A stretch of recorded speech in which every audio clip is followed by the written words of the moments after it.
A graça e a paz do nosso Deus. Povo santo, prepare o seu coração para receber uma palavra do trono do nosso Pai, através do nosso pastor Luiz Hermínio. Não esqueça de comentar a bênção que você recebeu. Amém, irmão? Então abra a tua Bíblia comigo aí em Colossenses capítulo 2. O texto é grande. Colossenses capítulo 2. Mas eu quero ler. Começando junho, hoje é dia 2. E é assim que a gente começa o mês. Vai recebendo uma mensagem, vai escrevendo e vai pregando. Vai escrevendo e vai pregando. Vai escrevendo e vai pregando. E Colossenses é um livro fantástico, porque ele vem desconstruir muita coisa, principalmente falsas doutrinas, religiosidade, filosofias vãs. Sabe que isso foi muito enxertado no ministério e enxertado na obra de Deus. E eu quero declarar para você que Cristo é suficiente na sua vida, amém? Cristo é suficiente na sua vida, querido. Aleluia! Glória a Jesus. Paulo diz assim no capítulo 2 e o versículo 4. Eu vou ler o versículo primeiro, porque é bom. Gostaria, pois, que soubesseis quão grande luta veio mantendo por vós, pelos laodicenses, e por quanto não me viram face a face, para que o coração deles seja confortado e vinculado juntamente em amor, e eles tenham toda a riqueza da forte convicção do entendimento, para compreenderem plenamente o mistério de Deus, Cristo. Que é o mistério de Deus? Cristo. E quem todos os tesouros da sabedoria e do conhecimento estão ocultos. Agora aqui que eu queria começar. Assim digo, para que ninguém vos engane com raciocínios, com falácias, pois embora ausente quanto ao corpo, contudo em espírito estou convosco, alegrando-me e verificando a vossa boa ordem e firmeza da vossa fé em Cristo. Ora, como recebeste Cristo Jesus o Senhor, assim andai nele, radicados e edificados e confirmados na fé, tal como foste instruído, crescendo em ações de graças. Cuidado, olha a advertência de Paulo, cuidado, que ninguém vos venha a enredar com suas filosofias e vãs sutilezas, conforme a tradição dos homens, conforme os rudimentos do mundo, e não segundo a Cristo. Porquanto nele habita corporalmente toda a plenitude da divindade, também nele estáis aperfeiçoados. Ele é o cabeça de todo o principado e potestade. Nele também fostes circuncidados, não por intermédio de mãos, mas no despojamento do corpo da carne, que é a circuncisão de Cristo, tendo sido sepultado juntamente com ele no batismo, no qual igualmente foste ressuscitado, mediante a fé no poder de Deus, que o ressuscitou dentre os mortos. E a vós, outros, que estáveis mortos pelas vossas transgressões e pela incircuncisão da vossa carne, vos deu vida juntamente com ele, perdoando todos os nossos delitos, tendo cancelado. Ele não só perdoou, como ele cancelou o escrito de dívida que era contra nós e que constava de ordenanças, o qual não era prejudicial, removeu inteiramente, cravando-o na cruz e despojando os principados e potestades publicamente, os expôs ao desprezo, triunfando dele na cruz. De novo, Paulo diz: ninguém, pois, vos julgue por causa de comida e bebida, ou dia de festa, ou lua nova, ou sábado, porque tudo isso tem sido sombra das coisas que haviam de vir, porém o corpo é de Cristo. Ninguém se faça árbitro contra vós outros, pretextando humildade e culto dos anjos, baseando-se em visões, enfatuadas sem motivo algum na sua mente carnal, e não retendo a cabeça, da qual todo o corpo, suprido e bem vinculado por suas juntas e ligamentos, crescem, e o crescimento que procede de Deus. Se morreste com Cristo, olha, cristão, se morreste com Cristo para os rudimentos do mundo, porque como se vivesseis no mundo, vos sujeitais a ordenanças: não manuseis isto, não proves aquilo, não toques naquilo outro, segundo os preceitos e doutrinas dos homens, pois que todas estas coisas com o uso se destroem. Tais coisas com efeito têm aparência de sabedoria,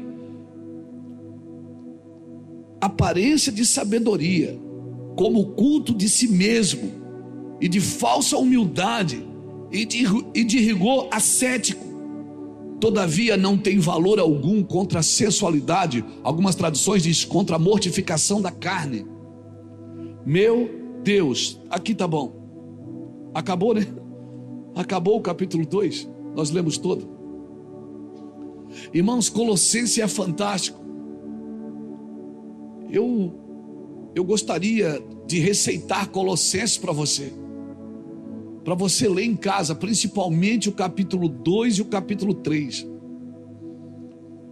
Paulo está tentando acordar a igreja e dizer para ela: vocês estão presos em filosofias, em ordenâncias, vocês seguem a Deus com regras, e vocês criam essas regras não só para vocês, vocês criam essas regras para os outros. Irmãos, isso é uma distração. Amém?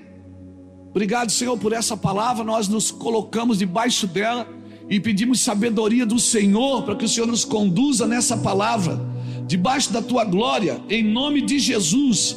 Amém. Graças a Deus. Irmãos, cuidado com as distrações das trevas.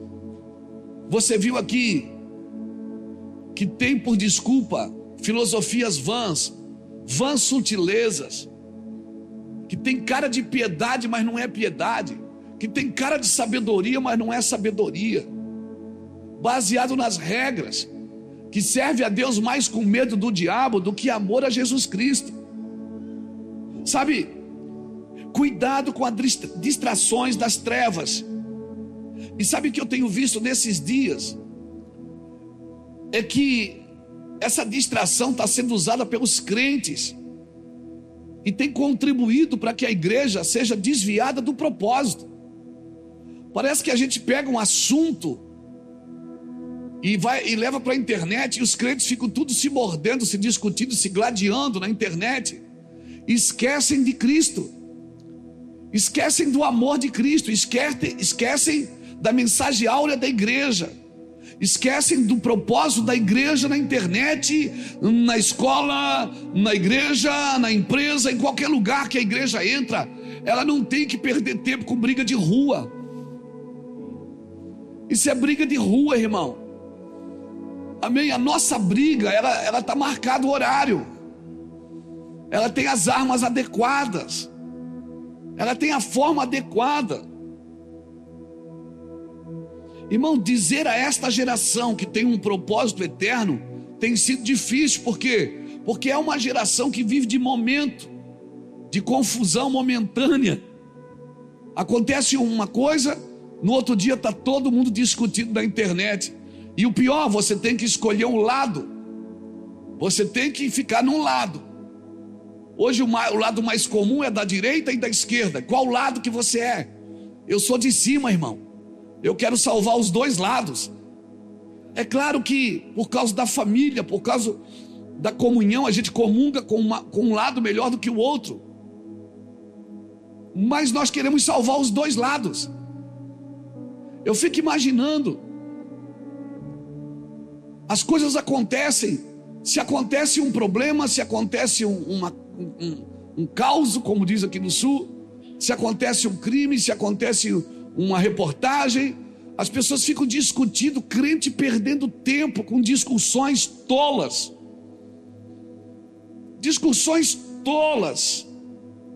que nada podem transformar, que não contribuem para a mortificação da carne.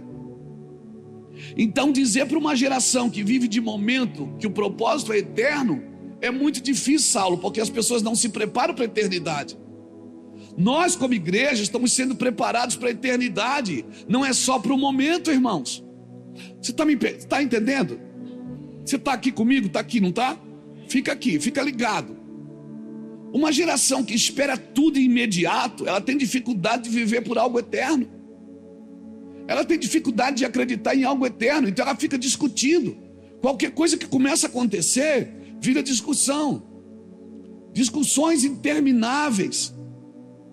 Discussões intermináveis. Uma geração que cresceu dentro da igreja, irmãos, mas que não buscou o Senhor como deveria. E hoje há uma geração que cresceu dentro da igreja, mas que não buscou o Senhor como deveria. E hoje trata a igreja como se a igreja fosse a causadora da apostasia em que vivem. A igreja não é a causadora da apostasia em que o mundo vive, irmão, em que as pessoas vivem, em que os crentes vivem. Eu estou aqui nessa igreja há 23 anos, dia 8 de fevereiro de 2001, foi o primeiro culto. Não tinha esse lado aqui ainda, era só aqui. Não tinha galeria. Não tinha a parte de trás que a gente comprou. Agora compramos outras partes de trás. Não tinha nada disso.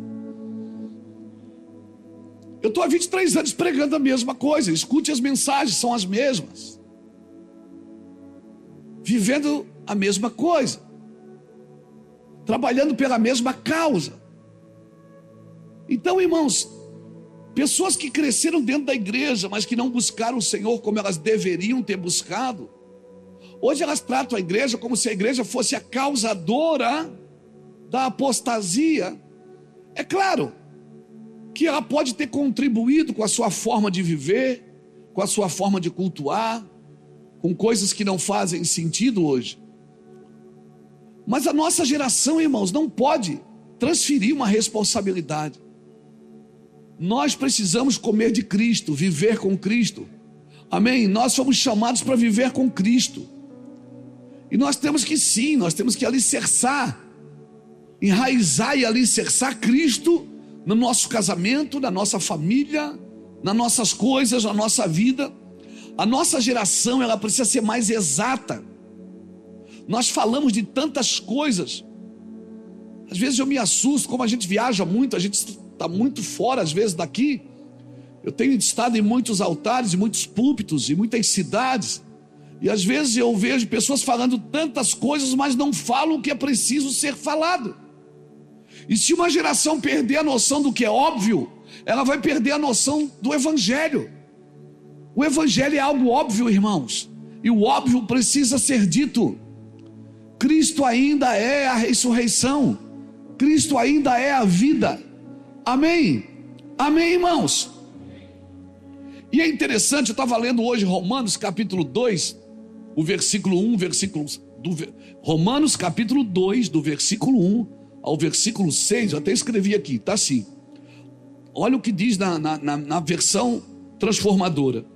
Talvez você pense que pode condenar esses indivíduos, porque se você ler o capítulo 1 de Romanos, você vai ver Deus falando, né, de homens que adoraram a criatura em vez de adorar o Criador.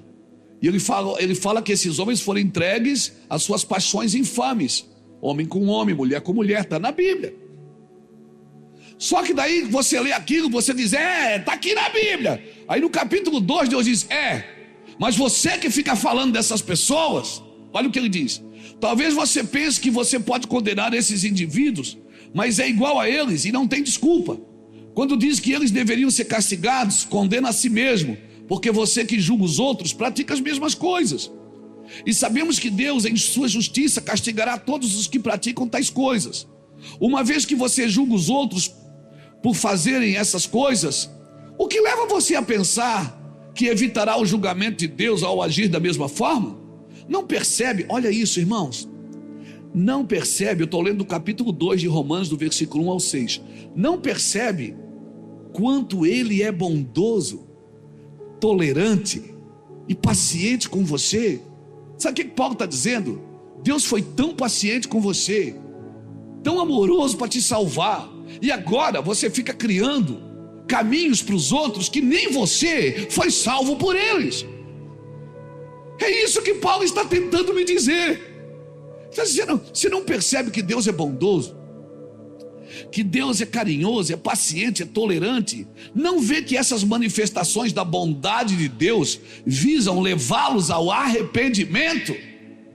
Deus está dizendo o seguinte: sabe o que eu estou fazendo? Eu queria que eles se arrependessem, mas por causa da tua ira, eles não se arrependem. É isso que eu quero falar nessa noite.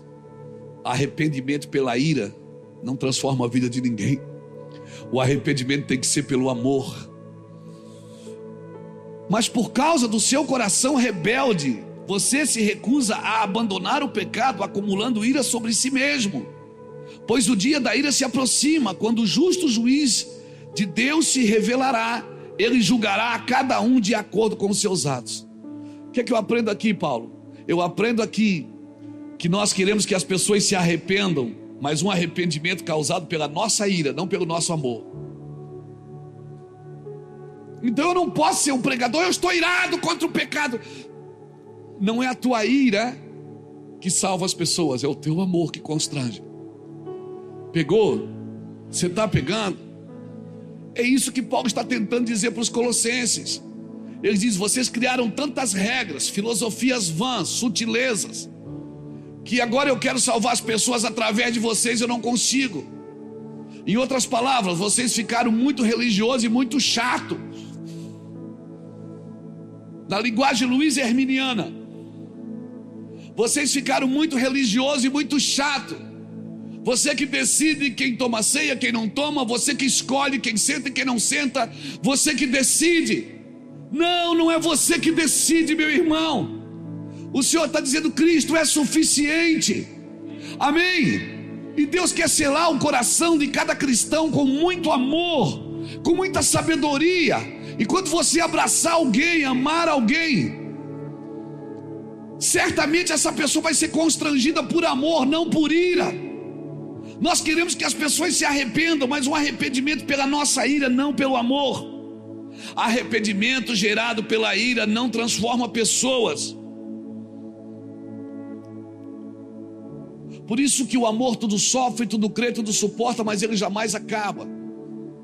Só uma pessoa amada, irmãos, ela pode se arrepender. Como é que é, pastor? Só. Você lembra do filho pródigo? O cara pegou o dinheiro do pai e disse: pai, eu quero a minha herança. O pai dividiu. Ele foi, gastou tudo. Quase quebrou o pai.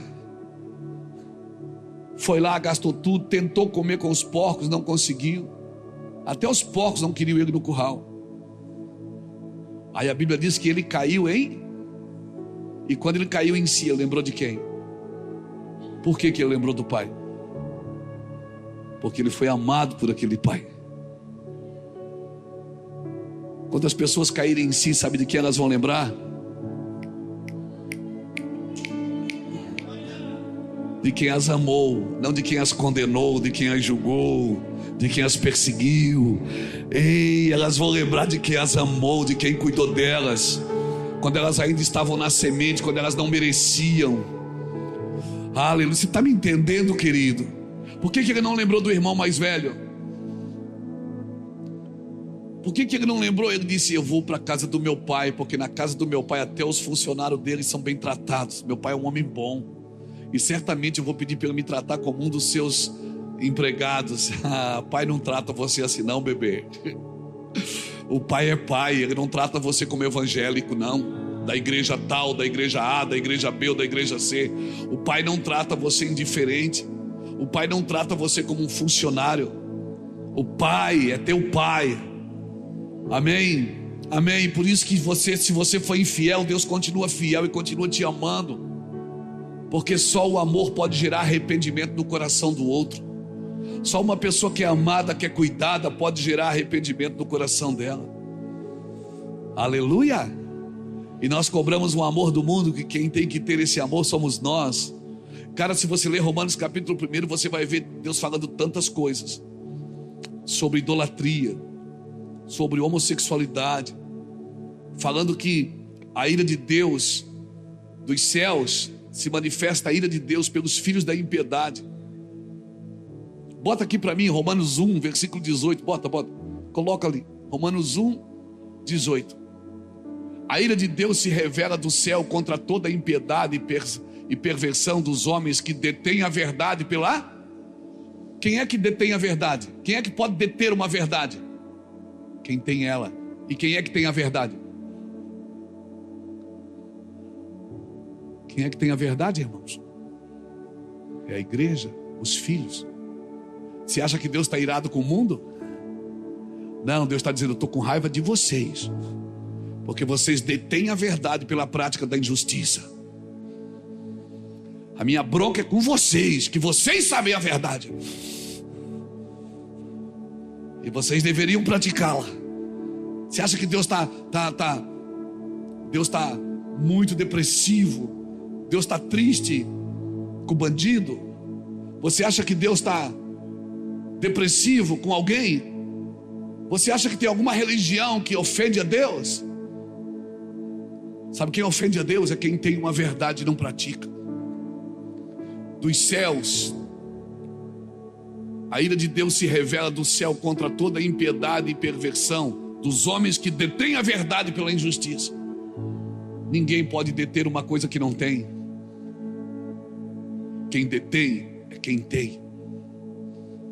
E se você tem uma verdade e você já conheceu ela e ela já te libertou, o que você tem que fazer com essa verdade, meu irmão? Você tem que ajudar todo mundo e salvar todo mundo. Não é você que decide quem senta ou quem não senta. Não é você que decide. Mas a gente quer ver primeiro a maldição, a gente quer ver primeiro o pecado do outro, a gente quer ver primeiro o crime do outro, a gente quer ver primeiro o problema do outro. E a gente tem uma verdade, e a gente deveria pegar as pessoas pela mão. Ela dizia assim: eu sou um imundo. Eu disse: não, mas eu tenho uma verdade, eu queria te ajudar na sua imundícia. Eu queria te ajudar no seu pecado, eu queria te ajudar, eu tenho uma verdade. Então você tem uma verdade, cristão. Aleluia. Você tem uma verdade, aleluia. Então não detenha a verdade, põe ela na mesa, deixa todo mundo comer. Nós precisamos de um arrependimento baseado em sua justiça, em sua misericórdia, em sua vontade. Não é um arrependimento baseado nas minhas imposições. Não sou eu que imponho para que a pessoa se arrependa. A pessoa precisa ser tão constrangida com o meu amor por ela, que vai chegar uma hora, irmãos, que vai chegar uma hora que ela vai se interessar por aquilo que eu tenho. Eu me lembro, irmãos, assim que a gente converteu, a gente ia na casa dos parentes, nas festas da família, e eles lá bebendo, fumando e fazendo, contando história e arregaçando todo mundo, falando mal e tal. E a gente chegava, eles riam da gente. Tinha uma festa, uma vez eu fui numa festa da nossa família, eles pegavam assim, enchiam o copo de bebida e diziam: bebe aí, Luiz. Vai dizer que você não bebe. Deus bebe, Jesus bebia vinho, por que você não pode beber? Eu disse: não, eu não. Bebe aí. E ficava brincando. Irmão, à medida que eu fui andando em Deus, sabe? Chegou um tempo que eu ia nas festas e tinham vergonha de mim. A gente entrava, eles ficavam apavorados. E todo mundo bêbado na festa dizia assim para mim: ô Luiz, ora pelo alimento. Eu digo: oro.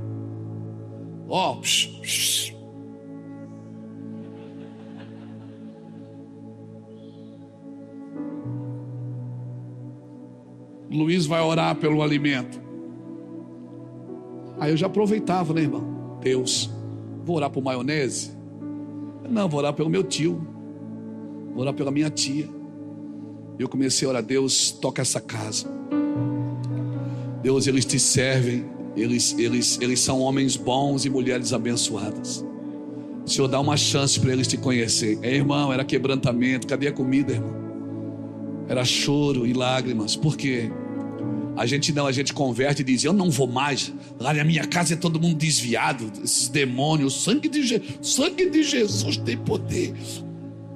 Você é crente, era para você ir agora. Era para você sentar na mesa, comer com eles, conversar com eles. Amém? Não vai na festa das famílias porque eles são de outra igreja, de outra religião. Isso é filosofia vã, é vã sutileza. Isso é demônio que está tentando roubar o melhor de Deus da sua casa. Vai servir teus irmãos, vai abençoá-los, vai amá-los. Ah, mas eu tenho medo que eu capaz de eu ir e não voltar mais. Então a tua fé é muito fraca, meu amigo. Amém? Não, mas tem que profetizar, tem que ser profeta. E sabe quem a gente usa como protótipo do profetismo? A gente usa João Batista. Porque João Batista, irmão, João Batista, ele profetizava antes da cruz. João Batista pregou arrependimento antes da cruz. E todo arrependimento antes da cruz era baseado na ira de Deus. Mas está escrito assim em João 3,16: porque Deus amou o mundo de tal maneira que deu o seu Filho. Aleluia. Mas muitos profetistas, eu não vou chamar nem de profeta, vou chamar de profetistas, querem profetizar a partir da ira de Deus. Ei, a ira de Deus foi até Jesus chegar, meu amigo. Porque na realidade Deus não está virado com o povo, Deus está virado com a religião. Por isso que Jesus entra em Jerusalém e ele não vai na balada. Ele vai primeiro no templo derrubar os cambistas. Ele vai primeiro no templo derrubar as mesas. Ele vai primeiro no templo consertar a ordem de culto. Porque o que Jesus vai organizar é quem está dentro, irmãos. Não é quem está fora. Primeiro ele vai organizar a gente, quem está dentro. Amém? Para que as nossas palavras encontrem amor nas pessoas, que as pessoas se sintam amadas e não constrangidas, que as pessoas quando veem a gente na rua tenham o desejo de conversar com a gente, que as crianças, irmãos, elas têm o desejo de conversar. Eu e o Fábio estava aqui agora, chegou um menino aqui para perguntar. Ele pergunta todo domingo, esse menino me procura aqui na frente para fazer perguntas teológicas. O menino deve ter 10 anos. E ele disse: eu estava em confusão na minha mente, pastor, com isso. Eu não tinha a revelação completa disso. Agora eu já tenho, obrigado. O Fábio disse: não, vem cá, deixa eu orar por você. Você tem que... Vamos treinar esse menino. Vai ser profeta. Porque Deus não se revela religioso. Ele se revela a quem tem interesse pelo seu amor, pela sua glória, pela sua presença. Aleluia. Aleluia. Menino,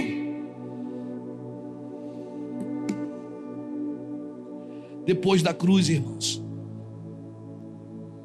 o arrependimento, ele é por amor. Eu e você precisamos desarmar.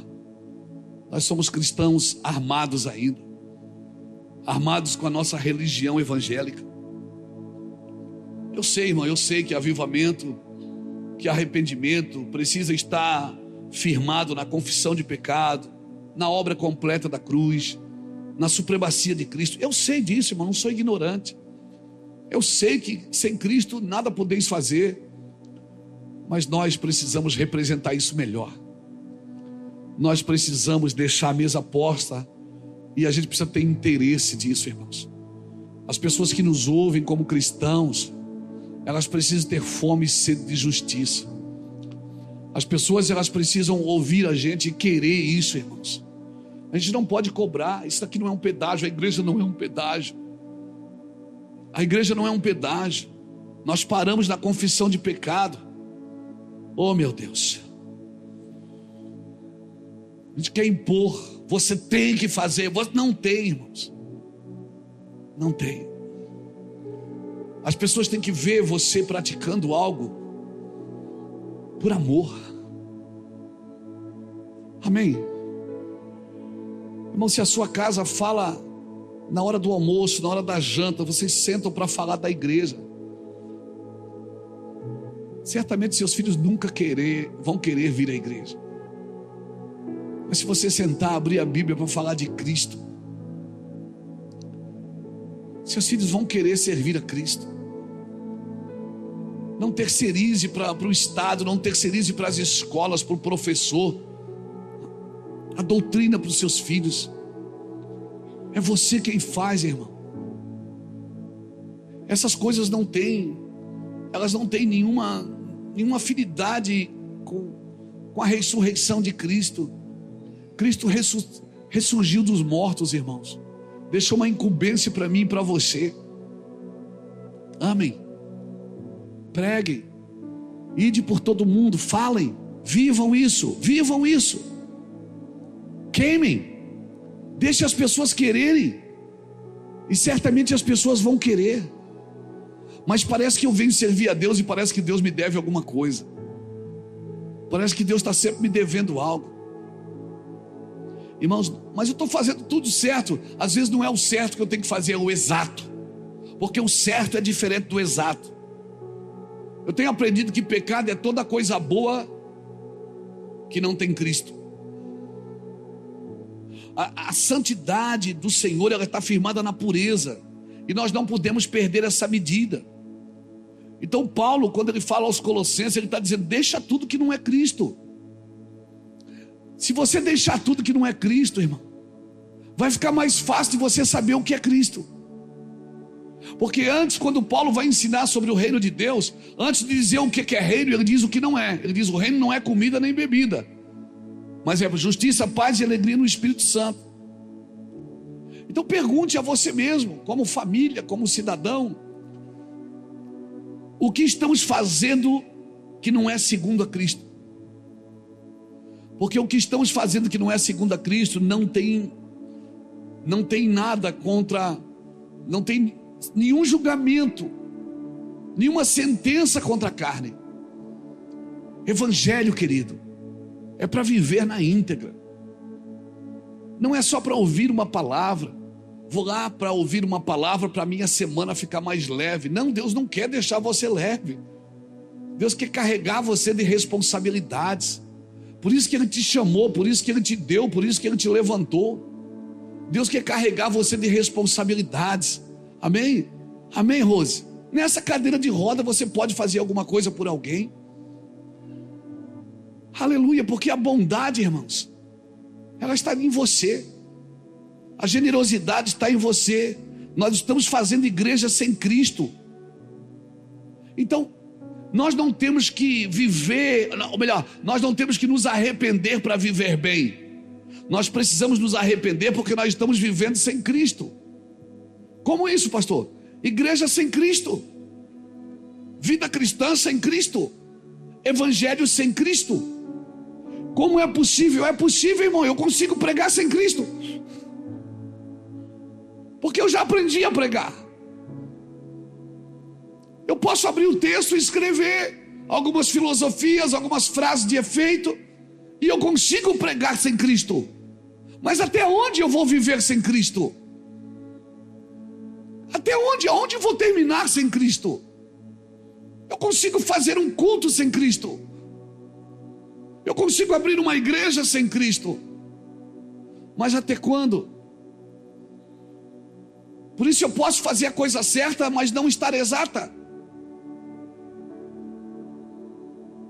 Eu me arrependo, não é para viver bem, eu me arrependo para agradar a Deus. E não é para que tudo me vai bem. Nós estamos, irmãos, no meio de uma geração que aprendeu muitas coisas que não servem para nada. Aprendemos muitas coisas acerca de Cristo, mas que não servem para nada.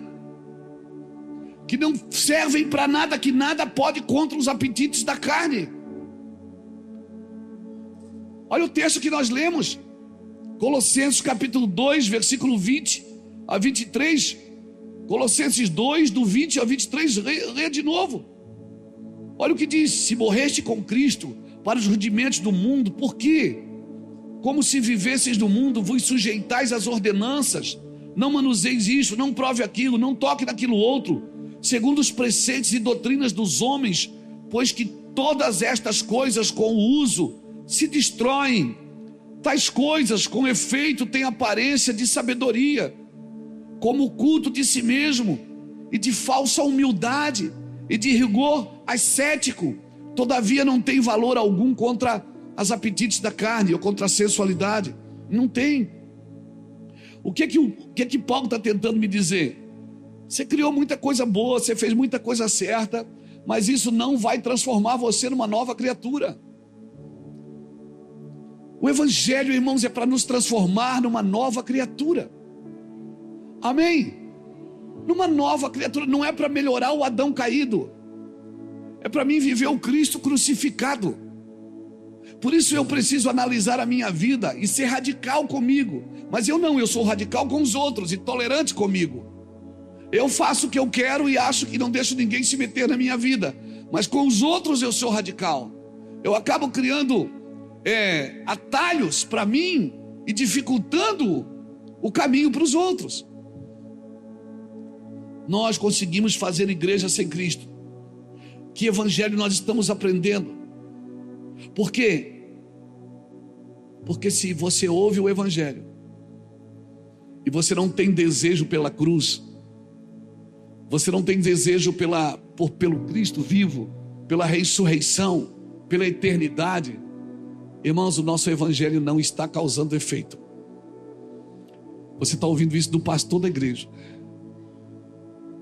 E eu sei que mensagens como essa é muito difícil até de falar, por isso que eu prefiro quando é eu mesmo que falo. Por quê? Porque nós precisamos viver um evangelho, porque se a gente aprender a ficar muito tempo na igreja sem transformação, a gente acostuma. E a gente acostuma. E a gente acostuma. E mais nenhuma palavra causa efeito em mim. Eu estou impermeável. Nenhuma palavra mais me causa confronto. Se eu passo um tempo no Senhor sem ser transformado, se eu não busco transformação, pastor, mas o que é que eu preciso ser transformado? Eu não sei. Cada um julga a si mesmo. Cada um sabe, e todos nós lutamos contra alguma coisa. Um com orgulho, o outro com a vaidade, o outro com apetite sexual, o outro com pornografia, o outro com vícios, o outro com ira. Todo mundo aqui luta com alguma coisa. Ninguém aqui está sem problemas. Todo mundo aqui tem um BOzinho para resolver. Eu não sei o que você e eu precisamos fazer. Eu sei o que eu preciso fazer, mas eu não sei. Então eu vou pregando o evangelho. Que evangelho nós estamos aprendendo sem cruz? Quando ele diz: pegue a sua cruz e siga-me. Se alguém quer me seguir, primeiro faz o quê? Negue-se a si mesmo. Porque às vezes eu quero levar minha cruz, mas eu quero levar do meu jeito. Se alguém quer vir após mim, primeiro, negue-se a si mesmo. Segundo, tome a sua cruz e siga-me. Agora, como que eu vou pegar uma cruz sem negar a mim mesmo? Tem coisas que às vezes passa batido. Por exemplo, sujeitai-vos a Deus, resisti ao diabo e ele... Mas para mim resistir ao diabo, primeiro eu tenho que fazer o quê? Me sujeitar a Deus. Eu não posso entrar num confronto com as trevas se eu não estou sujeito aos céus. Sujeitai-vos a Deus, resisti ao diabo e ele fugirá de vós. Então eu tenho que estar sujeito a Deus primeiro. Eu tenho que estar submisso à vontade de Deus. Então eu posso ir para a guerra. Então eu posso dobrar a camisa e ir para cima. Por quê? Porque eu estou sujeito a Deus. Eu tenho forças para lutar. O problema é que tem pessoas que elas querem entrar em batalhas, mas elas não estão sujeitas a Deus. E aí quando você entra em batalha que você não está sujeito a Deus, irmão, é a palavrinha mágica que a gente gosta muito de falar: retaliação. Sabe por que tem retaliação? Porque pessoas não estão sujeitas a Deus, elas estão brigando com as trevas em trevas. Eu não posso estar em trevas se eu quero lutar com as trevas. Por isso eu preciso estar na luz, porque acendeu a luz, as trevas são dissipadas. Eu só posso estar em trevas, só posso entrar numa guerra com as trevas se eu estiver na luz. Então a cruz é terrível, amém? É terrível, não é? Mas até morrer, depois que morre, ressuscita, meu amigo. Cutuca alguém que está do seu lado e diz: é só 3 dias, depois passa.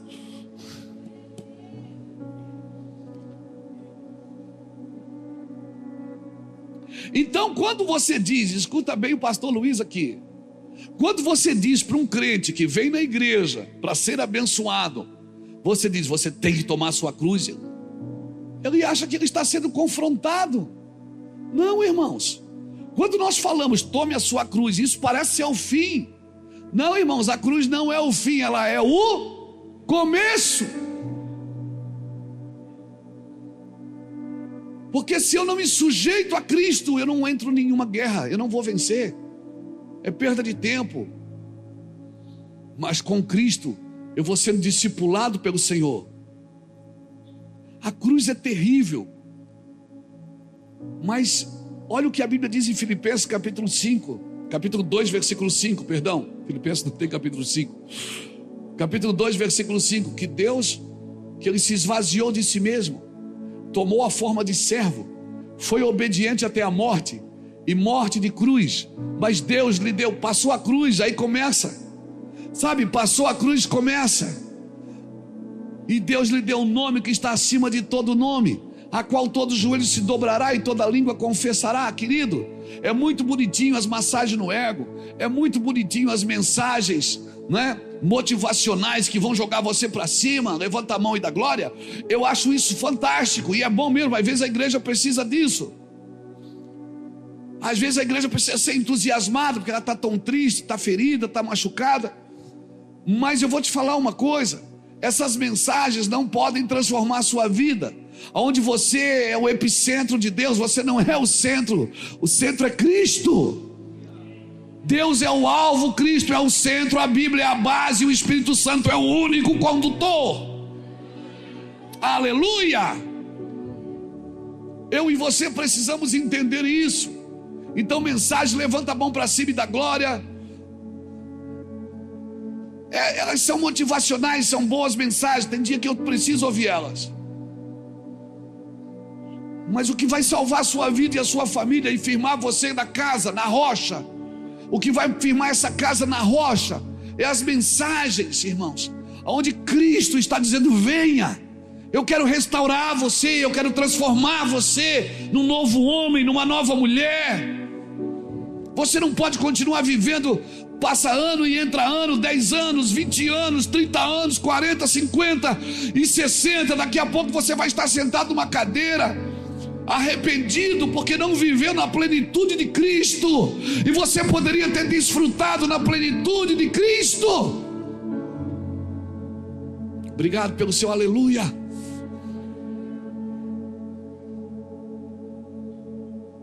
Então, querido, minha preocupação não é agora. O evangelho não é para livrar você do sofrimento presente, é para livrar você do sofrimento eterno. Então a gente faz tudo no culto para livrar a pessoa do problema hoje. E Deus está dizendo: não, hoje ela precisa passar por isso, porque para onde eu quero levá-la, ela precisa superar algumas coisas. Oh, meu irmão, você está me entendendo, querido? Minha preocupação é só essa. A verdade de Deus. Há uma diferença entre o certo e o exato. Tem até 2 traduções para a palavra verdade. Me ajudem aí os teólogos de plantão. A Aletheia e a Faleia. É isso? Da palavra verdade. Que quer dizer o quê? Verdade moral e verdade exata de Deus. Então você pode estar fazendo uma verdade, mas não é a verdade exata de Deus. Não é a verdade moral de Deus. Não, mas é legal, mas não é moral. Tem coisas que são legais, mas não são morais. E Deus trabalha com a moral. Então são verdades exatas. Nós escutamos muitas coisas certas, mas não são exatas. Não são verdades moral, nem são verdades exatas de Deus. Porque o único exato de Deus quem é? Quem é a imagem exata? Quem é o primogênito da criação? Quem é a manifestação exata do Deus vivo? Só Jesus. Então sem Jesus eu não vivo uma verdade exata. Eu conheço a verdade? Não, eu não conheço. Eu ouvi a verdade, mas eu não conheço. Eu conheço não é quando eu ouço e estudo. Eu conheço quando eu pratico.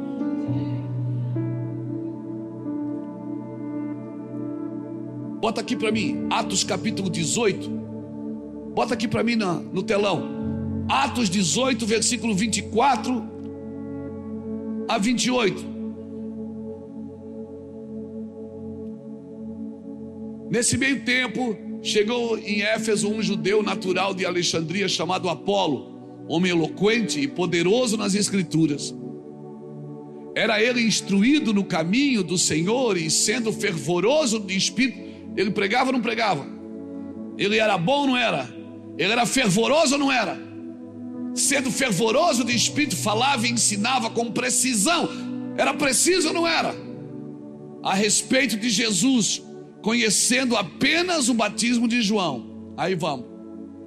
Ele, pois, começou a falar ousadamente na sinagoga. Era um pregador ousado ou não era?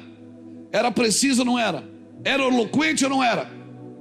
Porém, aí começa. Porém, Priscila e Áquila tomaram-no consigo e com mais exatidão lhe expuseram o caminho de Deus. Vai lá. Acabou aí? Não tem o 28? Não tem o 28? Não, né? Tem. Porque com grande poder convencia publicamente os judeus, provando por meio das escrituras que o Cristo é Jesus. Irmão, Apolo, cara eloquente, pregador, sabe aquele cara bom de Bíblia, preciso. Mas ele teve que sentar com Áquila e Priscila, porque Áquila e Priscila disseram: você está falando tudo certo, mas não está exato. Deixa eu te dar uma exatidão aqui. Com mais exatidão começaram a ensinar a Apolo o caminho de Deus. Você está vendo a diferença de você conhecer uma verdade, mas não conhecer uma verdade exata? A verdade exata das escrituras é Cristo, irmãos. É Cristo. Apolo estava falando muitas coisas certas, era um homem instruído na palavra, mas precisou de um casal, Áquila e Priscila, para ajudar a tornar o certo em exato. É isso que Paulo está tentando fazer com os colossenses. Ele está dizendo: vocês pregam, vocês vivem, mas tem muita coisa no meio de vocês que não é Cristo. Então tira do meio de vocês tudo que não é Cristo. Para chegar à estatura de um varão perfeito, você tem que colocar Cristo aí. Amém? Amém? Se alguém quiser vir após mim, renuncie a si mesmo. Mateus 16, 24. Se alguém quiser vir após mim, renuncie a si mesmo, tome a sua cruz e siga-me, estando sobre pena de morte para seguir a Cristo. Entenda, ele não está dizendo se você quiser vir a mim, ele está dizendo: vinde após mim. Vem cá, Dudu.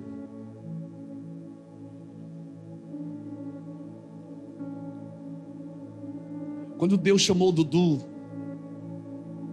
ele pesava 200 quilos, né, Dudu? Estou brincando.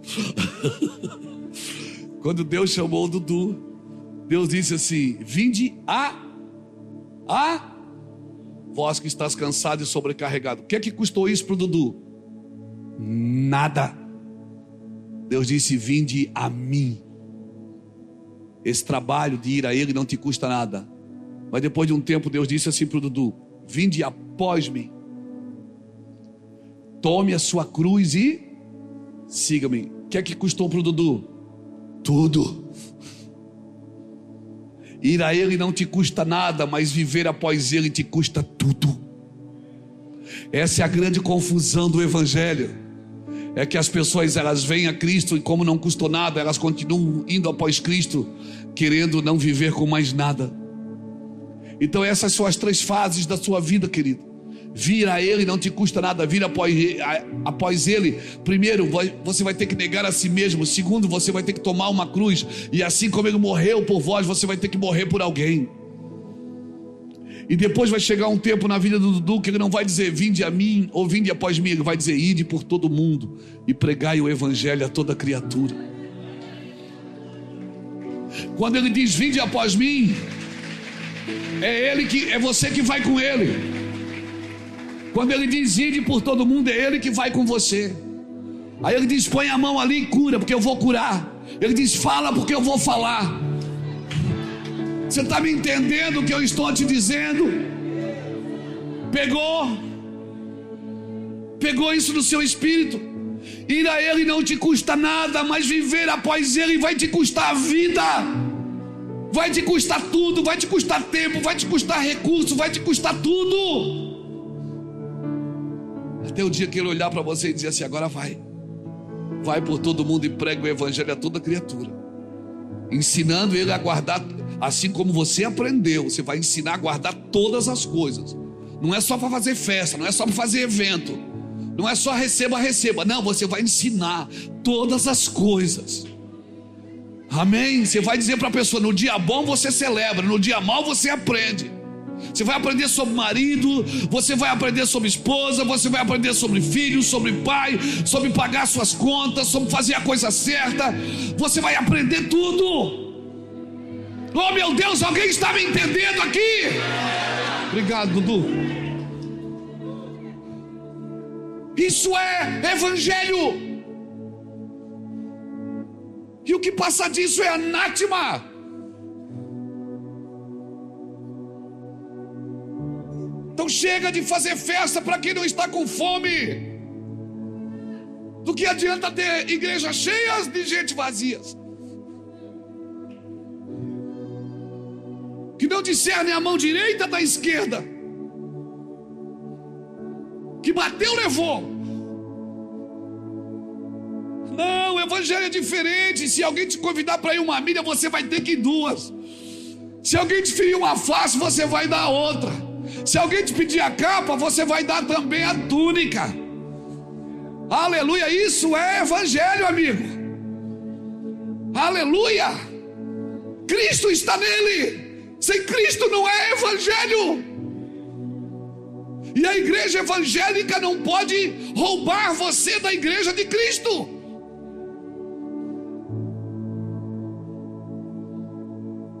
Por isso a igreja evangélica não pode se distrair com coisas que não tem Cristo nelas.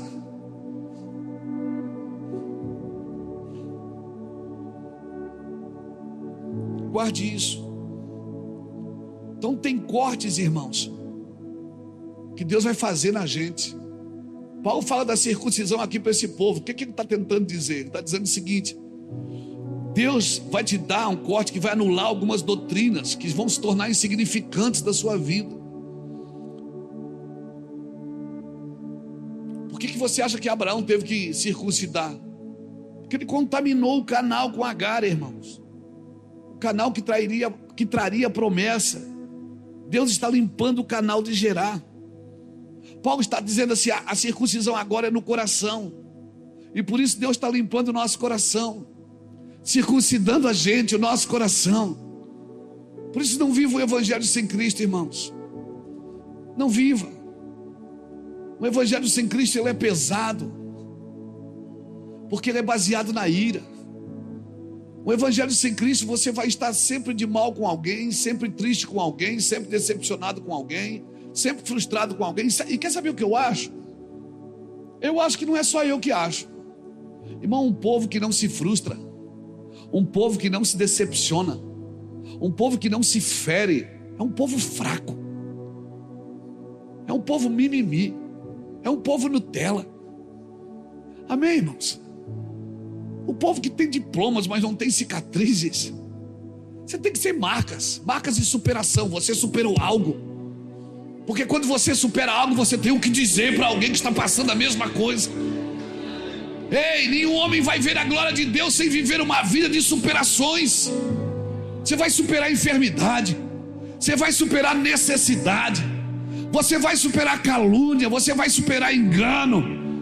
Ei, você vai superar traições, você vai superar. E quando você superar, não fica duro não, fica maduro. Porque só um homem maduro, uma mulher madura tem a condição de estender a mão para ajudar alguém. Homens duros, irmãos, eles não são acessíveis. Por isso Deus permite às vezes a sua casa balançar, porque você só vai pregar onde você já foi pregado.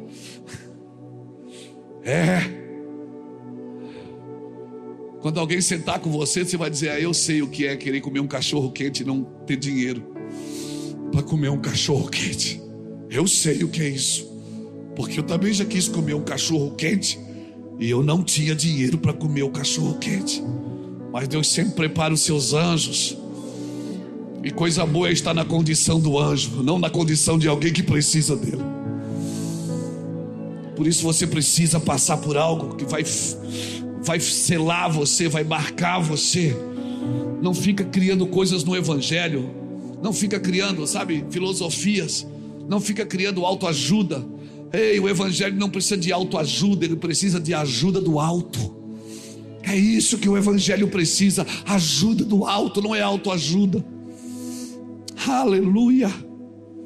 A cruz, irmão, é a vara que floresceu sem estar plantada na terra, inaugurando um novo sacerdócio, sacerdócio de Cristo, o sumo sacerdote da ordem de Melquisedeque. Aleluia. Alguém está me entendendo aqui?